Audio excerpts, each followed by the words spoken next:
While politicians bicker and currencies wobble, the world's central banks are making their move behind the curtain. And heads up, they're not buying dollars. In fact, they're buying gold, record amounts of gold. This is the 5th straight month that central banks have been buying.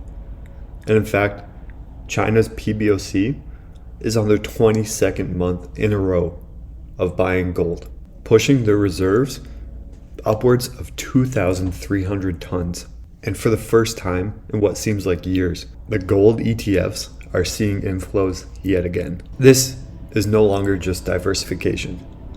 This is the world voting against fiat. In this video, I'll break down why central banks are loading up on gold, how this connects to the global migration into neutral reserve assets, and what this means for Bitcoin.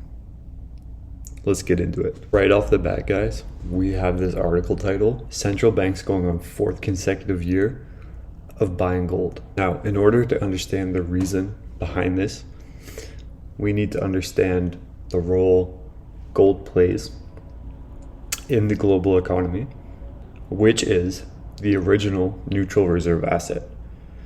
So when global tensions are high, trust in a currency wobbles or breaks entirely,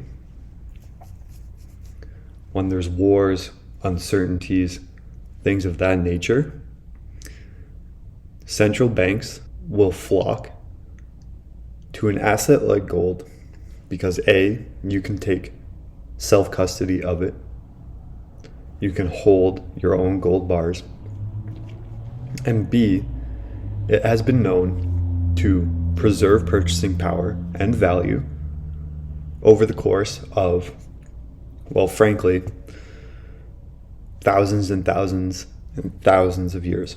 Now you're probably wondering, what were the central banks buying before they were buying gold? Treasury notes and bonds took the place of gold for a while because they were deemed risk-free and they collected a risk-free interest rate. And that was good for a while. In fact, the majority of central banks today still hold treasuries and bonds.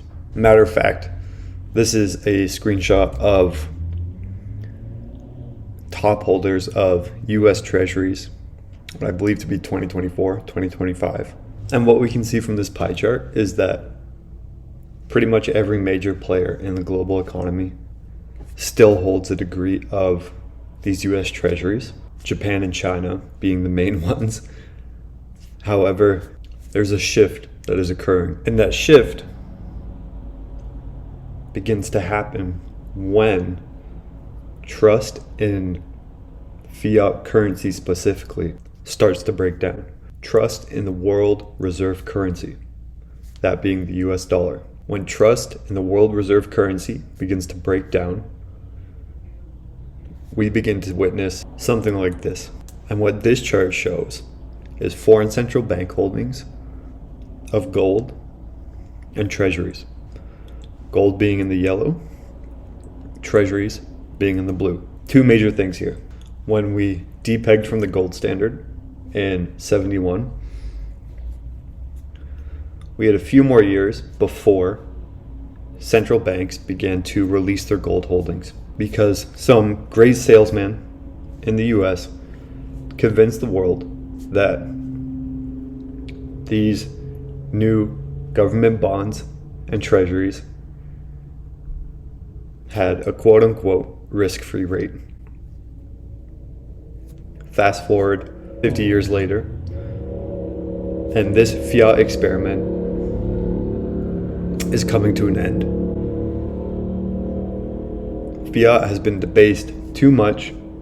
Central banks are no longer being fairly compensated for their holdings, so they're ditching treasuries and buying back gold. Then here we have PBoC, so the People's Bank of China, gold reserves over the last 10 years.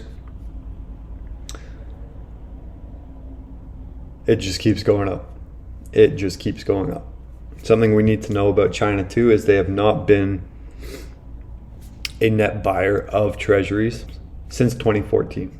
So since 2014, China has ended each year with less treasuries than they started the year with. The migration is slow at first, very slow. Central banks are bogged down by policy. They want to make sure they're making the right moves.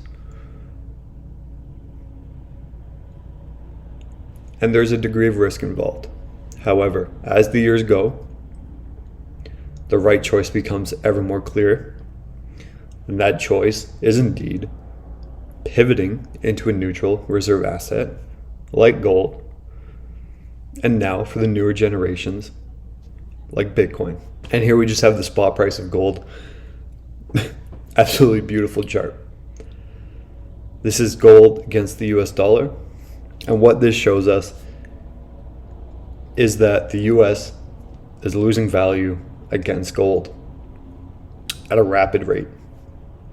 It honestly looks like the Bitcoin chart. So what does that tell us? It tells us the fiat currencies are losing, finite assets, neutral reserves are winning. If you guys enjoyed this video, drop a comment down below.